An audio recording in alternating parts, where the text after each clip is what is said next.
السلام علیکم، یہ چائنا ریڈیو انٹرنیشنل کی اردو سروس ہے۔ بیجنگ اسٹوڈیوز سے اب تک کی اہم خبروں کے ساتھ میں ہوں اعتصام الحق۔ سب سے پہلے اہم خبروں کا خلاصہ۔ جاپان جوہری پانی کے سمندر میں اخراج کو بند کرے، چینی وزارت خارجہ۔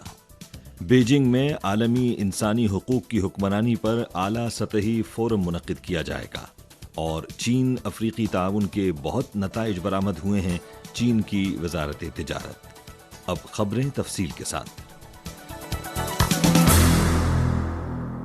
13 جون کو چین کی وزارت خارجہ کی یومیہ پریس کانفرنس میں ترجمان وانگ وینبن نے کہا کہ جاپانی حکومت نے جوہری آلودہ پانی کے اخراج کی تنصیبات کا آزمائشی آپریشن شروع کیا ہے، جس سے ظاہر ہوتا ہے کہ جاپان نے یک طرفہ طور پر زبردستی جوہری آلودہ پانی کو سمندر میں چھوڑنے کی طرف ایک اور قدم اٹھایا ہے۔ انہوں نے کہا کہ چین جاپان پر زور دیتا ہے کہ وہ اپنی بین الاقوامی ذمہ داریوں کو پورا کرتے ہوئے سمندر میں آلودہ پانی کے اخراج کو ترک کرے اور سمندر میں پانی کے اخراج کے علاوہ دوسرے منصوبوں کا مکمل مطالعہ کر کے بین الاقوامی نگرانی کو قبول کرتے ہوئے جوہری آلودہ پانی کے مسئلے سے سائنسی، محفوظ اور شفاف طریقے سے نمٹے۔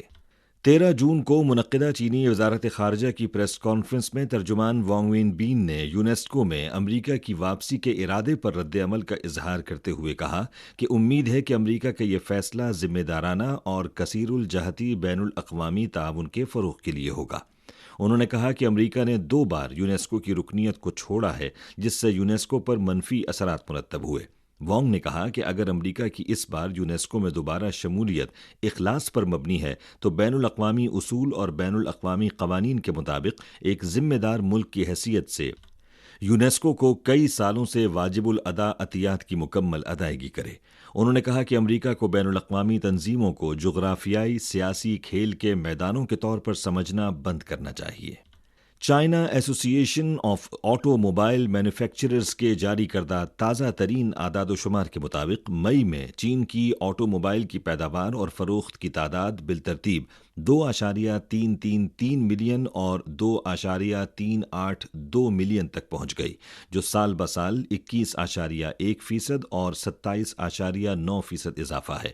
ان میں نئی توانائی سے چلنے والی گاڑیوں کی پیداوار اور فروخت بالترتیب 7,13,000 اور 7,17,000 رہی، جو سال بسال بالترتیب 53% اور 60.2% کا اضافہ ہے، اور مارکیٹ شیئر 30.1% تک پہنچ گیا ہے۔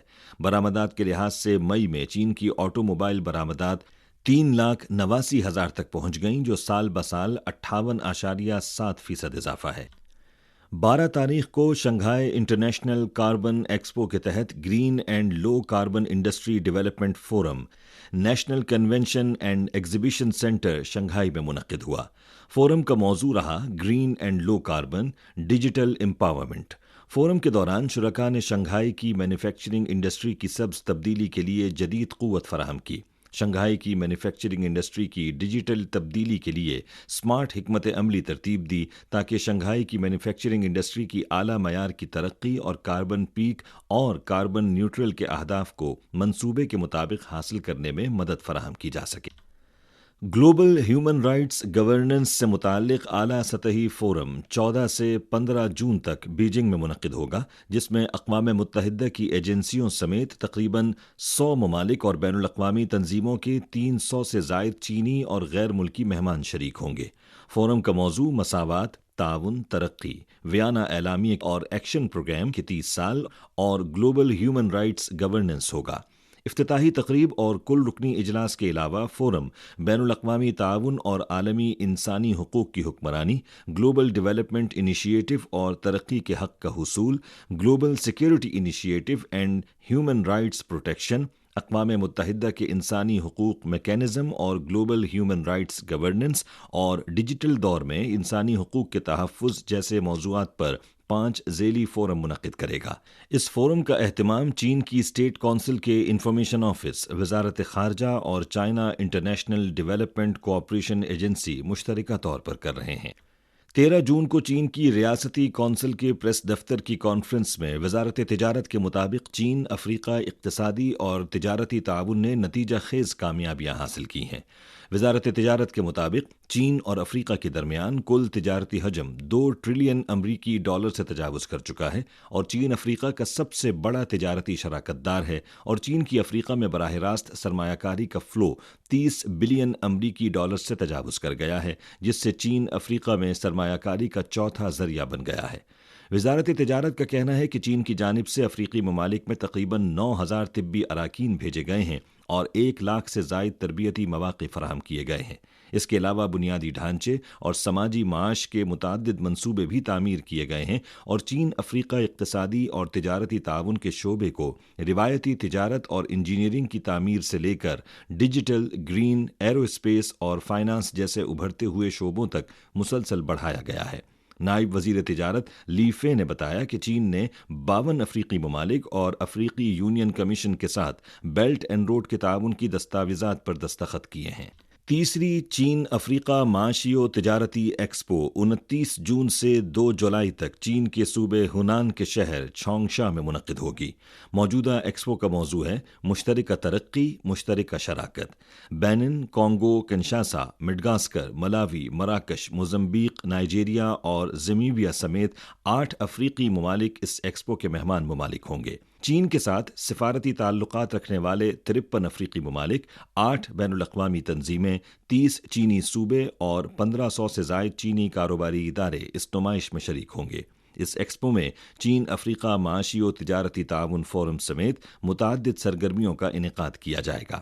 چین کے نائب وزیر تجارت لی فے نے کہا کہ یہ ایکسپو چین اور افریقہ کے درمیان معاشی و تجارتی تعاون کے اہم میکینزم کی ایک شروعات ہے جو چین کے اعلیٰ معیاری کھلے پن اور ترقی کے نئے ڈھانچے کی تشکیل میں اہم کردار ادا کرے گی۔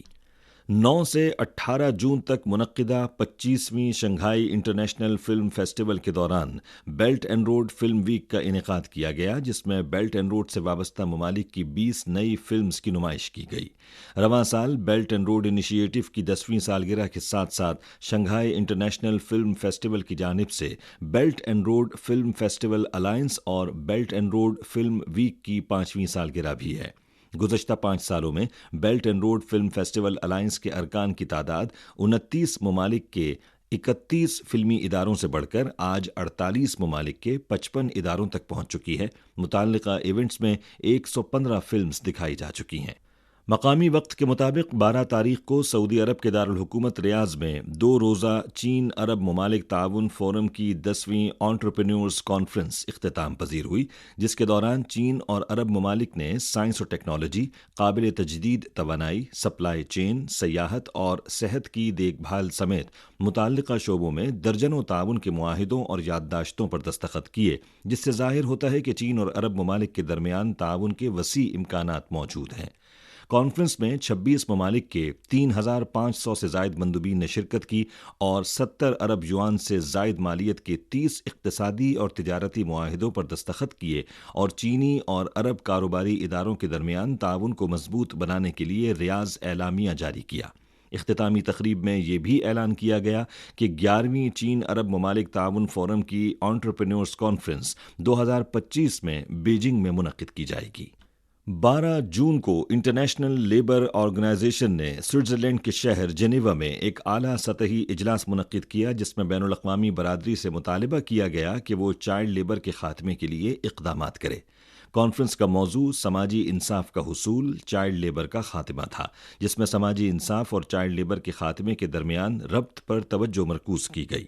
مندوبین نے چائلڈ لیبر کے خاتمے کی فوری ضرورت پر زور دیا اور سماجی انصاف کو فروغ دینے کے لیے ٹھوس اقدامات کا تبادلہ خیال کیا۔ انٹرنیشنل لیبر آرگنائزیشن نے اسی روز ایک بیان جاری کرتے ہوئے کہا تھا کہ 2000 کے بعد سے دنیا نے چائلڈ لیبر کے خاتمے میں مسلسل پیش رفت کی ہے، لیکن گزشتہ چند برسوں میں تنازعات، بحرانوں اور کووڈ کی وبا نے مزید خاندانوں کو غربت کی جانب دھکیل دیا ہے اور لاکھوں بچوں کو چائلڈ لیبر پر مجبور کر دیا ہے۔